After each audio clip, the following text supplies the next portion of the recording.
E aí o Abel deu entrevista para o Globo Esporte e nesta entrevista ele disse que vai ficar por mais 2 anos. Ele disse de novo, né? Não é a primeira vez que diz isso, que ele renovou, que ele vai renovar por 2 anos, que a palavra dele vale mais do que qualquer outra coisa e que ele conhece com a Leila e tal. E sabe, já tinha avisado para ele que avisado para ela, desculpa, que ia ficar. A questão não é a primeira vez que ele fala isso, mas vamos lá. Por que isso eu acho que é uma notícia relevante? Primeiro, porque estamos às vésperas de uma final de Libertadores. Segundo, porque já faz 3 meses que ele fala que vai ficar, mas ele tinha parado, então ele voltou a falar. E por fim, vem na semana que a Leila tinha dado ali aquela patada, aquela coisa que a gente não sabe muito bem se foi uma patada, se era para alisar a CBF. Eu falei um pouco desses cenários ontem na live que eu fiz com o Amorim. Então, eu acho que é uma entrevista relevante. E tem a enquete para vocês votarem. Você gostou do anúncio da Abel Ferreira que fica? Por enquanto, o sim está ganhando de lavada, 77%. Deem seus votos aí, deixem seus likes, eu vou atualizar já o like para saber. Já estamos com quase 700 pessoas ao vivo em 10 minutos de live, isso significa que teremos uma live promissora hoje. Muito obrigado para todo mundo que está chegando. Marcel, o que você acha desta entrevista do Abel? Você gostou, não gostou? Como você vê este anúncio? Você confia neste anúncio? Porque não é a primeira vez, né? Como você disse, não é a primeira vez, mas de uns tempos para cá o Abel vinha evitando falar sobre isso, né? Ele vinha dizendo que na hora certa iria falar, iria assinar, enfim. A Leila insistindo muito que o contrato já estava assinado por parte dela, já estava na mesa do Abel e que só faltava ele assinar para que se concluísse a renovação, ou enfim, o segmento, né? Porque ele tem contrato ainda até 2027, enfim. Então.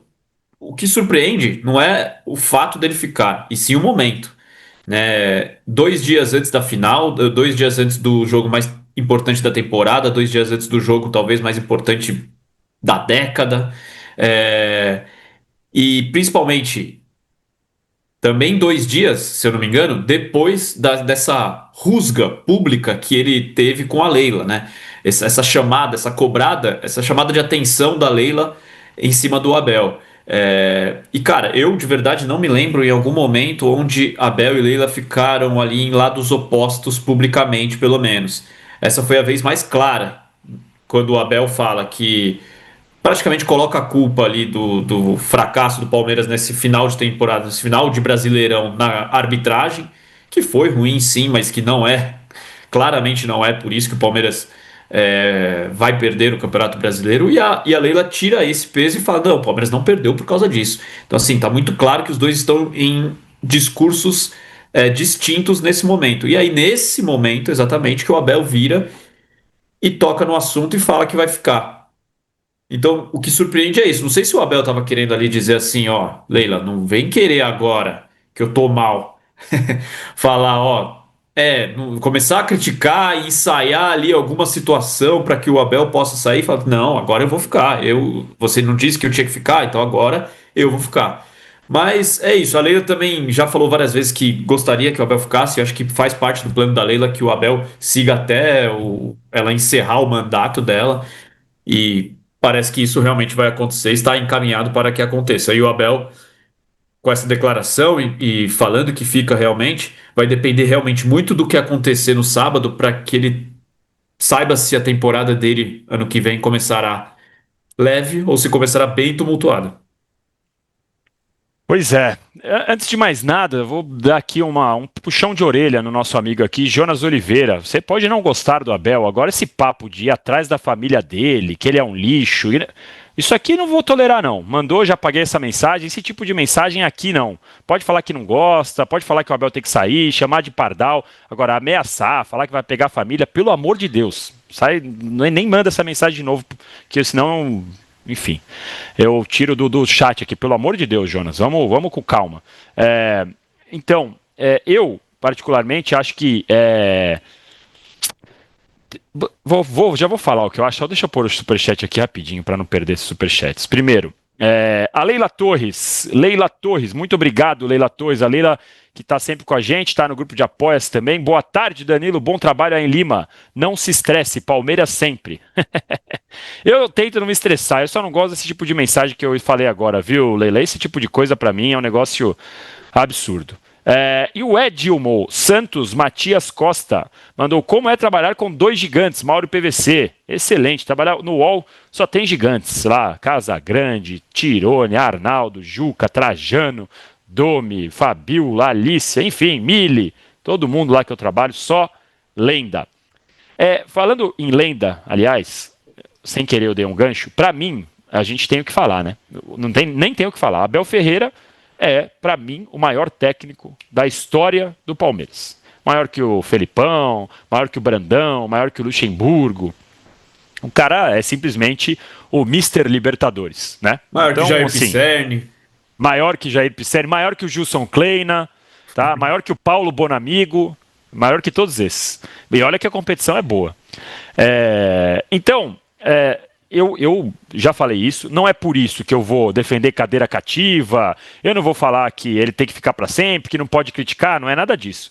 Pode criticar, eu acho que ele merece ser cobrado, eu sempre faço esse aviso, né? Porque as pessoas parecem que não entendem muito bem a diferença entre criticar e pedir a cabeça, ou falar que nem esse cara falou agora há pouco que eu disse aqui no chat.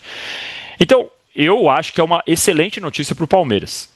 Se não ganhar, para mim, o trabalho dele é bom. Chegar numa final de Libertadores e disputar o Campeonato Brasileiro até o final é bom. Perdeu o fôlego na reta final? Sim, perdeu o fôlego na reta final do Brasileirão. Mas isso significa o quê? Que até outubro o trabalho dele era incrível, é o melhor do mundo, estátua, e agora novembro não serve mais? Então, eu acho que é uma excelente notícia. E é também uma excelente notícia no sentido de dar uma acalmada, né, nos bastidores. Tava todo mundo já, será que o Abel perdeu o grupo? Será que a Leila não quer mais o Abel? Será que o Abel vai embora? Será que ele se irritou? Eu acho que essa entrevista põe panos quentes, né, nessa história toda. Eu só discordo num ponto, viu, Danilo? Vai lá, vai falando. Até outubro, boa. Até outubro a temporada dele era maravilhosa, merece estátua e tal. Não é bem assim, né? Eu diria que, sei lá, de agosto a outubro a temporada dele é muito boa. Porque antes disso, apesar de, chegou na final do Paulista e perdeu pro arquirrival. Nas oitavas de final caiu pro arquirrival também. E de uma forma bem ruim, né? E aí foi ali, e aí que começou o burburinho se o Abel fica ou se não fica. Porque a partir dali o Abel parou de falar que ia ficar, que ia continuar e tudo mais. E ele, coletiva após coletiva, durante todo esse período, desde que ele foi eliminado pro Corinthians na Copa do Brasil, ele passa a lembrar daquele dia, fala que não esquece. Aí perguntam, inclusive quando perguntavam para ele, né, sobre a renovação, ele citava aquele dia e falava: eu não esqueço do que eu ouvi, eu não esqueço do que eu vivi no Allianz Parque naquele dia. Então, assim, aquilo foi deixando ainda mais a sensação de que talvez, no meu modo de ver, até antes dele fazer esse anúncio hoje, eu estava mais entendendo que o ciclo dele estava acabando no Palmeiras. Não é questão de vontade ou não, mas eu estava entendendo que o clima estava gerando isso. Porque se ele vence o Flamengo, ele sai de uma forma assim, né, merecendo estátua realmente, como o maior técnico. Já é o maior técnico, mas ainda mais ratificando isso de que é o melhor técnico da história do Palmeiras. E aí, esse lance de resgatar sempre essa noite fatídica aí contra o Corinthians, me parecia que ele poderia levar isso para chegar e entregar o boné e falar assim: ok, tá bom, chega. Mas aí surpreende um pouco essa declaração por conta disso. Eu achei que ele estava fazendo essa narrativa de levar sempre esse dia para em algum momento falar: ok, tá bom para mim, chega e vou sair. Um excelente ponto que você lembrou dessa entrevista que ele dá sempre, quando ele foi xingado lá. A gente estava junto no estádio nesse dia? Não lembro. A gente estava no estádio, não lembro se estava junto. Não. Tava sim. Estávamos em setores diferentes. No estádio. Estávamos em setores diferentes. Eu lembro, eu vi lá na hora a torcida xingando, uma outra parte aplaudindo o Abel. Então a gente sabe dessa divisão. Aqui a enquete, por exemplo, está ganhando 77%, sim. Agora caiu para 76%. Então, claro que há uma divisão, de uma parte da torcida, mas eu ainda acho que o fica Abel é maior, relativamente maior do que o fora Abel. Agora, eu também acho que está na hora dele esquecer, de esquecer esse xingamento. Assim, é lógico que é ruim ser xingado. Ninguém gosta de ser xingado. Lógico que machuca, lógico que pode machucar e tal, ainda mais ele que é ídolo. Mas o Felipão foi xingado, o Luxemburgo foi xingado, todo mundo foi xingado. O Paulo Bonamigo foi xingado. Todo mundo foi xingado já no trabalho. Então, assim, Abel, esquece, passou. É ruim. Mas não precisa toda hora ficar. Ai, eu não vou me esquecer. Ai, imagina ganhar Libertadores no sábado, ele fala, tá vendo? E eu fui xingado, eu não sei. Sabe? Pô, fica um anticlímax, esquece de vez isso. Porque senão toda hora ficar falando é chato também, né? Toda hora lembrando disso e tal. Então, eu acho que é um ponto relevante o que você trouxe aqui.